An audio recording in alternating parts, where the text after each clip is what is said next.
We had a conversation after our last meeting, our subcommittee, about looking at finding a conceptual design. We've already talked to one engineering firm, and Johnny's got a connection with the other one. Another one, I did make contact with one north of here prior, and Kellogg is his name. I tried to get in touch with him.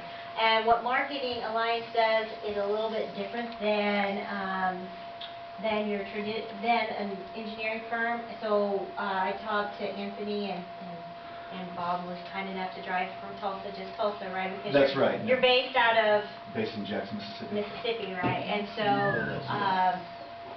basically he's going to give us a little short presentation over their services, what they do, and how that can really interface with what an engineering firm could do for us.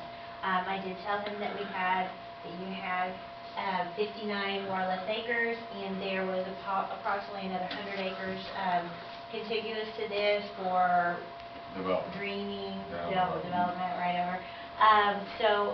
Those were some of the things that he was taking into consideration when he came up with a short presentation. So I'll turn it over to you, Bob. Right, now I've heard the word short a few times. I'm Bob, and this is working with a few folks here, but anyway, I'll just get right into it. We're a full-service marketing company. We started out doing commercial development more and have transitioned into economic development with the economy.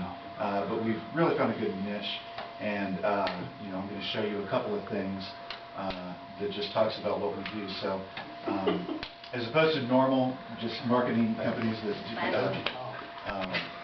use what you have, they can use photography, satellite imagery, and stuff. We also add another element into it with 3D visualization. And so I'm going to go through a part of a PowerPoint that we had put together when we presented for the OEDC late last year. So I'm going to quickly go through this, but the idea is that seeing is selling. And this is how economic development can embrace the new technologies. So the idea is that good marketing isn't just a good website, or you're trying to market a particular property or showing folks a plan. You'll get a black and white that has a lot of different information on it. And it's really hard to tell what's going on. Sometimes you might get some color coding, but again, it gets pretty hard for folks to understand what's going on there. So we'll go in and we'll take those drawings, and then we'll add some color to it, obviously some other information depending on what is being developed there. This was a large, for a rail park in Levelland, Texas, where we went in and kind of helped them split that up and figure out who they were going to market to. And then this was a building that we created, virtual spec buildings. And that's another thing we do. Obviously, I'm not sure if you all have any spec buildings that are sitting right now or that you've marketed where you've built. Okay, well, a lot of folks will build these things and then work on trying to sell them. So we take a look at the property and say, okay, this could work. This is a 50,000 square foot with a phase 2 of another 50,000 to make 100,000. And then this was across the road from that. $150,000. Okay? So, how many feet is on the highway on that? We don't know. It has to be surveyed off. There's and across that there was 5. No, that's the 1,100. 1,100. Yeah, there's 1,115 across to the full frontage up there, and that's would be just less than half there where that creek's at. Oh, okay. Blaine is more familiar with the property out there. He's familiar with the property out there. Everything was south of the sewer line that you all put in out there.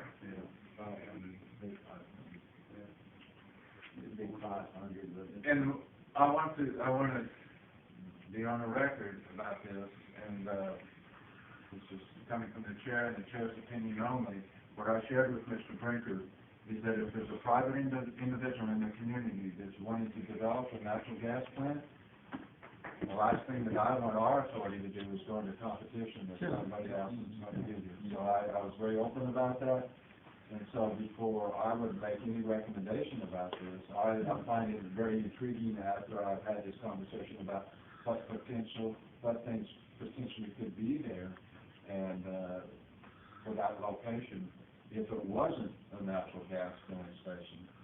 But the last thing that I want to do from our board as chair is to compete against somebody that's a private individual that's using private funds and wanting to go out and develop their property, and the other individual had their own site that they already own. So, anything else you would like to say, sir? Thank you all for listening to this tonight, and like I said, I had no idea anything like this was coming up until I read the article in the paper, and you never know when you ask. And I come up and I asked Blaine, you know, how serious this was, and he said, well, I needed to go talk to Charlie, and that's how this discussion came about. There is a high-pressure gas line on my property on 15th Street behind Donna States. I realize that's going to be the secret to this whole deal. You got to have the product before you can sell it. The other gentleman that is involved with this, I have no idea what all has been discussed or anything like that. I don't know anything other than what I had read in the paper, and I discussed with Charlie the other day. This was just a proposal he asked me to bring, that's what I had available, and this is it.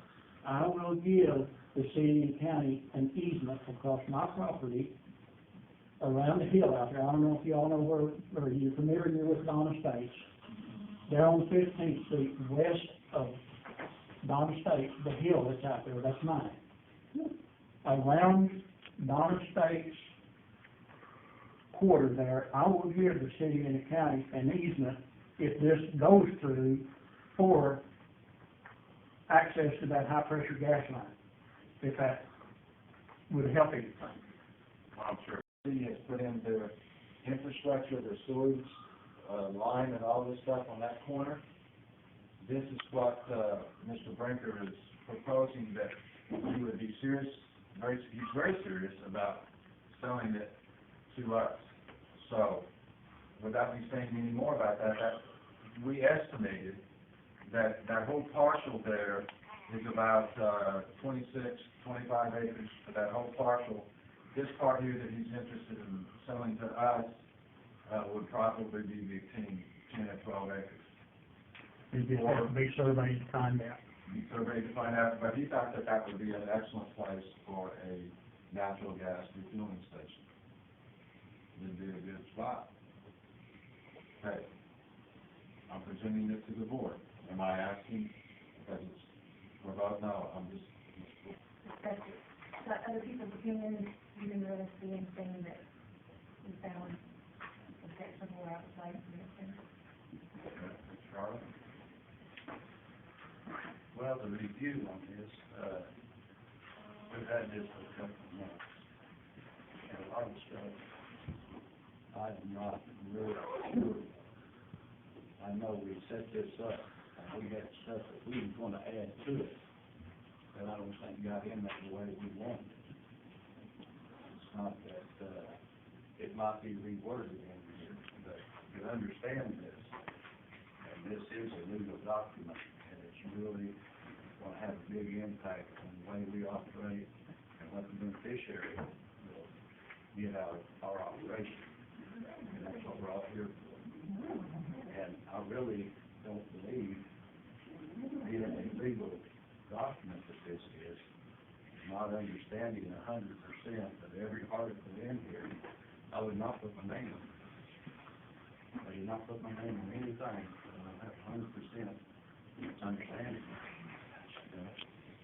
What do you recommend that we do, John? I recommend we have a meeting and discuss nothing but this. And that would be a special meeting. And the council is invited, mayor, city attorney, and that will answer all of our questions. Of course, anytime, John, you have a meeting, we don't have to be invited, it's an open meeting. I want it open. Right, it's an open You meeting. know, well, I mean, I think there's a lot of. Yeah, a special meeting, and we definitely want, Right. you know, the city attorney and, yeah.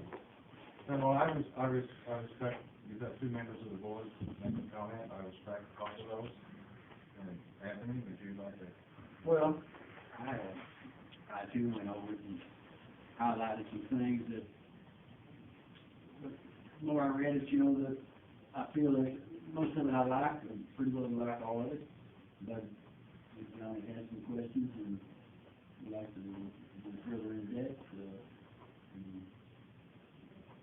we don't have to rush this through, so I don't have a problem taking a meeting and just,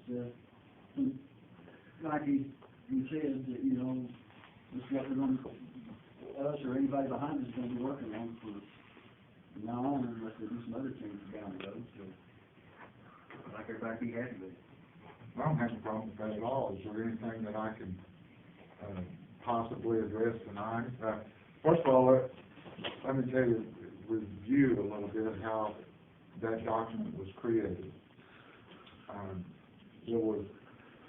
This authority requested that there be some changes. At that time, I, as mayor, formed a committee of a couple of councilmen that went over. We've had 3 meetings that I believe, all with Mr. Hicks, to discuss the possible changes in the best interest of the city of Wagoner and also this authority. It's pretty much a standard trust declaration that Mr. Hicks has prepared based on the recommendations of the 2 committees. Once there's something that this board can approve, then I will take it to the city council, of course, and they'll have to approve it also. Well, another thing that's happened since the original trust, thank you, James. Thank you. But another thing that's happened, ladies and gentlemen, since the original trust, is that there's been state statutes and laws have changed. Lots of things. Lots of things have changed. And if you look in the declaration that has been presented to us, I think it's the last state statutes was back in 2001 that I recall what things changed. So between 2019, when the original trust, I think in the 70s, all the way up to now, a lot of things have changed, and some of it has changed, and the verbiage in here is due to state statutes change. Now, I have absolutely no problem as chair of receiving a motion to table this thing until we have the opportunity either in a meeting like this, at a general meeting, or a special meeting, to get the city attorney and the people that's here to help explain this. Because it is a document that each one of us are being signed into, and I know that there's been several things that people have asked, but I'm not going to go into that at this point in time because, what does the board want to do? Do you want to have a special meeting? If you do, then I entertain a motion, and if it's seconded, then we'll have a special meeting, or we can have it at our next meeting and ask those people who need to be here to be present to answer our questions. And I absolutely see nothing wrong with that. Of course, I partly prefer to have it on a regular meeting, but then I don't want to, I don't know how long it takes to go over this, but I don't, considering what we normally have, this is a relatively small meeting tonight. So if we could squeeze it in, I don't want to rush to it. I think we need a special meeting just for it, if that's, I don't think this is something we'll rush to. okay, Yeah. Again, I think this is one where I'll focus on. Okay, to clarify, Johnny, what you're saying is, you prefer to have it at a special meeting at a special date? Table this, make a motion to table this agenda item for a later date, and have it in a special meeting. Okay. We've got a motion from Johnny to table the declaration of trust, acting upon it, until we have a special meeting to get questions answered that's in the current trust that's being presented to us. Is that correct? Yes. Okay. Do I hear a second? I guess we'll come up with a date and time later. Oh, we will. Okay. I think everybody needs to look at this trust, not look at it, but study it. And you're gonna find some questions you want answered. Well, I'll make a motion, a second, Okay, we've got a motion and a second on the floor to have a special meeting to discuss and possible action at that special meeting to approve or amend the trust and present that back to the city, to the city council and to the mayor. Is that, did I summarize that? Okay, any further discussion? Okay, voice vote? Yes. Yes.